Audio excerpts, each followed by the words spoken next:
ఇలాంటి సందర్భంలో ఇంపార్టెన్సీ ఉండి అది తెలిసి కూడా ఆ అబ్బాయి సమాజంలో నాకు పెళ్ళయింది అని చూపించుకుంటానికి వాళ్ళ ఇంట్లో వాళ్ళకి తెలిసినా కూడా ఆ అబ్బాయికి పెళ్లి చేస్తారు. అలాంటప్పుడు అది కూడా యానల్మెంట్కి వెళ్ళొచ్చు, అది కూడా క్యాన్సిలేషన్కి వెళ్ళొచ్చు. ఆ మ్యారేజ్ని కూడా ఇది మ్యారేజ్ కాదు అని మ్యారేజ్ని వాయిడబుల్ చేయొచ్చు, ఎనల్మెంట్ చేయొచ్చు. ఈ విషయం కూడా చాలామందికి తెలియదు.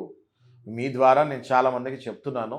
ఒకవేళ మిమ్మల్ని ఎవరైనా మోసం చేసి కనుక పెళ్లి చేసుకొని వాళ్ళు ఇంపార్టెంట్ అని తెలుసుంటే వాళ్ళ తల్లిదండ్రుల మీద కూడా కేసు వేయచ్చు, ఆ అబ్బాయి మీద కూడా కేసు వేయచ్చు.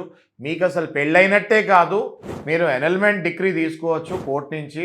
ఆ డిగ్రీ మీ దగ్గర ఉంది అంటే అసలు మీకు పెళ్ళైనట్టే సంబంధం ఉండదు, మళ్ళీ మీరు ఫ్రెష్గా మ్యారేజ్ చేసుకోవచ్చు.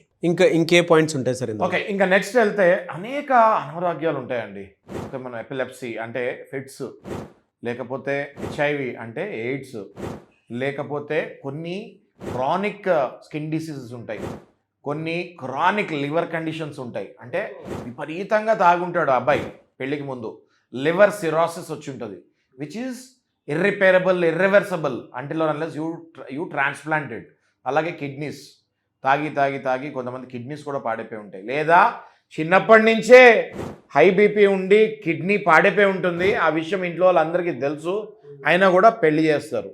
అయితే ఇందులో ఏంటి అంటే చెప్పి కనుక పెళ్లి చేస్తే అది తప్పు కాదు, కానీ ఏవైతే డిసీజెస్ ఉన్నాయో నేను చెప్పినవన్నీ ఇవన్నీ దాచిపెట్టి కనుక ఆ అమ్మాయికి కనుక పెళ్లి చేస్తే అది ఖచ్చితంగా పాపం, మోసం.